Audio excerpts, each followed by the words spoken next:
శరీర ధర్మం చెడిపోయిన తర్వాత అందుమూలంగా సంక్రమించిన సంతానం చెడిపోతది. చిత్తవృత్తములు కంట్రోల్‌లో ఉండవు.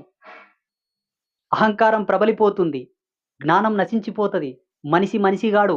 రూపంతో మనిషి గాని స్వభావంతో పశువు. మాకేమైనా పిచ్చెక్కిందే? శాకాహారులై ఉండండి. సాత్విక భోజనం జేయండి. మంచిగుండండి అని జీవిస్తే, మిమ్మల్ని మంచిగుండమంటే నాకేమొస్తది జెప్పు? నాకు కాళ్ళు కడుగురి 10,000 పెట్టిరండంటే నాకు లాభం. నాకో బంగారు కిరీటం పెట్టిండ్రంటే నాకు లాభం. ఈ ప్రపంచంలో, ఈ భారతదేశంలో ఎందరో యోగులు, ఎందరో తాపసులు పుట్టిరి. అందరు జెప్పిందొకటే. శాకాహారులై మెలగండి. సాత్విక భోజనాన్ని భుజించండి అని. ఇది. మూడవది బ్రహ్మచర్యం. నిద్ర గురించి అర్థమాయె గదా! ఆహారం గురించి అర్థమాయెనా? కల్తీ ఫుడ్ తిన్నారనుకోండి, మీకు ఏ హాస్పిటల్స్, ఏ ఔషధాలు, ఏ డాక్టర్లు పనిజేయరు. ఆ పూటకు రక్షణ ఉన్నా